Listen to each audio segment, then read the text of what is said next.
90 वेळेला काँग्रेसने वेगवेगळी बिगर काँग्रेसी सरकार बरखास्त केली.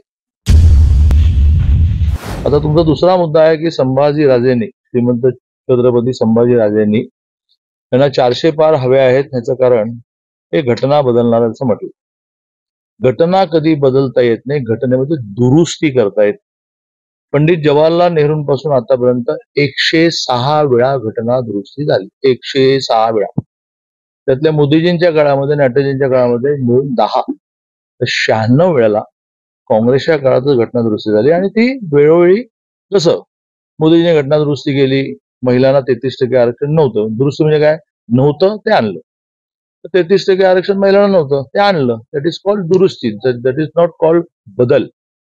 किंवा अटलजींच्या काळात अटलजीने 6 ते 14 या वयोगटाला मोफत आणि सक्तीचं शिक्षण देण्याचा निर्णय केला. दॅट इज कॉल्ड घटना बदल.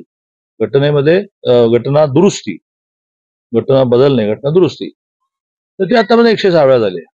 आणि काँग्रेसने ज्या केल्या त्यातल्या तर मी मोदीजींचं सांगितलं की त्यांनी 33% महिलांना आरक्षण देण्याची दुरुस्ती केली. अटलजींचं सांगितलं की त्यांनी 6 ते 14 वयोगटाला मोफत सक्तीचं शिक्षण दुरुस्ती केली. काँग्रेसने काय केली? काँग्रेसची दुरुस्ती अशी केली की लोकांनी निवडून दिलेले राज्य सरकार केंद्राला नको असली तर बरखास्त करतात.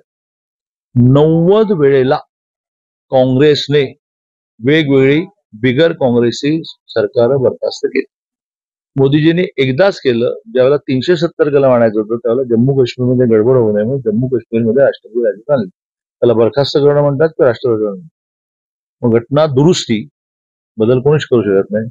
ही काँग्रेसने आणलेली चांगली का मोदीजीने आणलेली? मोदीजींनी 10% गरिबांना नोकऱ्यांमध्ये आरक्षण आणलं. ही घटना दुरुस्ती केली. करावी की न करावी?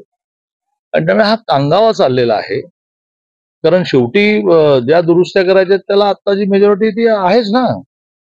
आता सुद्धा आहे 400 पार वगैरे लोकांना फार मोठं वाटतं. 400 कसे होतील? आता 353 आहेत.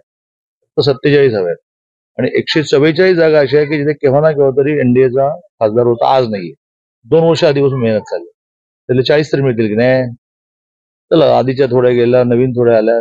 400 पारला काय वेळ लागतो? ते 400 पार मध्ये घटना दुरुस्ती आजही होते ना. 370 कलम रद्द झालं, 35 रद्द झालं, 3 तलाकचा कायदा झाला, महिलांचं आरक्षण झालं, गरिबांचं आरक्षण झालं. त्यामुळे आता संभाजीराजेंसारख्यांकडून ही अपेक्षा नाही, कारण ते खूप अभ्यासू आहेत. पण झोपलेल्याला उठवणं सोपं असतं. सोंग घेतलेलं कसं उठवणार? देश विदेशातील प्रत्येक घडामोडींचे लाईव्ह अपडेट मिळवण्यासाठी आता साम टीव्हीच्या सर्व सोशल मीडिया प्लॅटफॉर्मला लाईक, फॉलो आणि सबस्क्राईब करा. तसंच सर्व नोटिफिकेशनसाठी बेल आयकॉन प्रेस करायला विसरू नका.